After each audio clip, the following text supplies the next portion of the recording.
জান্নাতের আসল চাবি নামাজ নয়, মিজানের পাল্লায় সবচেয়ে ভারী এই আমল। আমরা অনেকেই মনে করি কপালে নামাজের দাগ আর লম্বা তসবি থাকলেই বুঝি জান্নাত নিশ্চিত। আমরা ইবাদতকে কেবল ব্যক্তিগত কিছু আনুষ্ঠানিকতার মধ্যে সীমাবদ্ধ করে ফেলি। কিন্তু ইসলামের সবচেয়ে বড় শিক্ষক আমাদের প্রিয় নবীজি সাল্লাল্লাহু আলাইহি ওয়াসাল্লামের কথা শুনলে আপনার এই ধারণা আমূল পাল্টে যেতে বাধ্য। তিনি শিখিয়েছেন জান্নাতের আসল চাবিটি লুকিয়ে আছে অন্য এক জায়গায়, যা আমাদের প্রতিদিনের জীবনযাত্রার সাথে ওতপ্রোতভাবে জড়িত। আসুন একটু মিলিয়ে দেখি আপনার ইবাদত কবুল হওয়ার সেই গোপন চাবিটি আসলে কি। ১. ভণ্ডামির মুখোশ বনাম আসল চেহারা। আমাদের সমাজে এমন কিছু মানুষ আছে যারা লোকসমাজে নিজেদের খুব গম্ভীর এবং ধার্মিক হিসেবে প্রতিষ্ঠা করতে চায়। তাদের দেখলে মনে হয় হাসি জিনিসটা তাদের কাছে নিষিদ্ধ।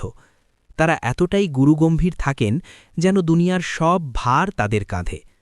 কিন্তু যেইমাত্র সামনে কোনো বড় নেতা, ধনী বা প্রভাবশালী কেউ আসেন, অমনি তাদের চেহারা পাল্টে যায়। মুখে গলে পড়ে অমায়িক হাসি, কথায় ঝরে মধু আর সম্মান। এই দ্বিমুখী আচরণ আসলে ইসলামের মূল আদর্শের বিরোধী। সতর্কতা, এটা ভদ্রতা নয়, এটা ব্যবসায়িক আচরণ। আল্লাহ এমন স্বার্থপর আচরণ পছন্দ করেন না।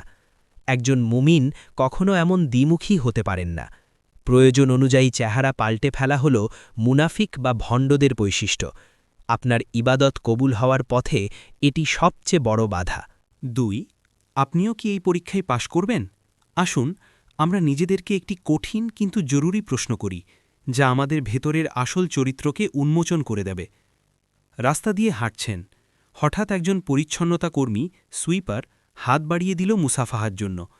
আপনার মুখের হাসি, চোখের ভাষা আর সম্মানের ভঙ্গি কেমন হবে? আবার কিছুক্ষণ পর দেখা হলো শহরের সবচেয়ে বড় ক্ষমতাধর অফিসারের সাথে। তিনিও হাত বাড়ালেন।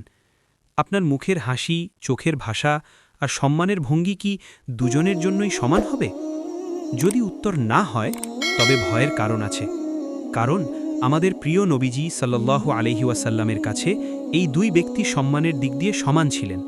তিনি শিখিয়েছেন, যাকে আপনি অবহেলা করছেন, আল্লাহর কাছে হয়তো তার মর্যাদা ওই ভিআইপি অফিসারের চেয়ে 1000 গুণ বেশি। আল্লাহর কাছে মানুষের মানদণ্ড চেহারায়, সম্পদে বা পদবিতে নয়, বরং তাকওয়া এবং উত্তম চরিত্রে। ৩. মিজানের পাল্লায় সবচেয়ে ভারী আমল। আমরা অনেকেই রাত জেগে নফল নামাজ পড়ি, দিনের পর দিন রোজা রাখি। এগুলো নিঃসন্দেহে ভালো, কিন্তু নবীজি কি বলেছেন জানেন? কোন আমলকে তিনি সবচেয়ে বড় ঘোষণা করেছেন? কেয়ামতের দিন মিজানের পাল্লায় উত্তম চরিত্রের বা আখলাকের চেয়ে ভারী আর কোনো আমল হবে না। তিনি আরও সুসংবাদ দিয়েছেন যে একজন মানুষ শুধু তার মিষ্টি ব্যবহার ও সুন্দর আচরণের মাধ্যমে সারা রাত নামাজ পড়া এবং সারা বছর রোজা রাখার সমান সওয়াব পেয়ে যেতে পারে। ভাবা যায়, উত্তম চরিত্রই হল জান্নাতের সেই আসল চাবি, যা আপনার সব আমলকে রক্ষা করে এবং ভারী করে তোলে। ৪. ইবাদত করেও যখন ঠিকানা জাহান্নাম।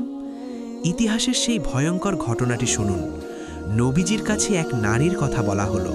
সে প্রচুর নামাজ পড়ত, রোজা রাখত, দান সাদকাও করত, অর্থাৎ ইবাদতে তার কোনো কমতি ছিল না।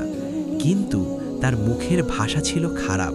সে প্রতিবেশীকে কষ্ট দিত এবং তার আচরণে মানুষ শান্তি পেত না। নবীজি এক কথায় রায় দিলেন, সে জাহান্নামী। অন্যদিকে যেই নারী বা পুরুষ মানুষের সাথে ভালো ব্যবহার করে এবং আচার আচরণের মাধ্যমে প্রতিবেশীকে শান্তি দেয়, নবীজি বলেছেন কেয়ামতের দিন তারাই তার সবচেয়ে কাছের মানুষ হবে। কারণ ব্যক্তিগত ইবাদতের পাশাপাশি মানুষের হক এবং আখলাক ঠিক রাখা ইসলামের মূল ভিত্তি। ৫. নবীজির সেই জাদুকরী চরিত্র। আমাদের নবীজি কেমন ছিলেন? তিনি ছিলেন জীবন্ত কোরআন। তিনি ছিলেন সবচেয়ে লাজুক, আবার প্রয়োজনে সবচেয়ে সাহসী। কেউ গালি দিলে তিনি পাল্টা গালি দিতেন না, ক্ষমা করে দিতেন। আয়েশা রাদিয়াল্লাহু বলেন, মানুষের সমস্যার সমাধান করতে করতে এবং তাদের আবদার মেটাতে মেটাতে নবীজি সময়ের আগেই বার্ধক্যে পৌঁছে গিয়েছিলেন। যিনি যত বড় মাপের মানুষ, তিনি ততটাই বিনয়ী। আত্মা যখন উন্নত হয়, শরীর তখন সেটার ভার বহন করে। ৬. আমাদের করণীয়। ছোট্ট একটা পরিবর্তন।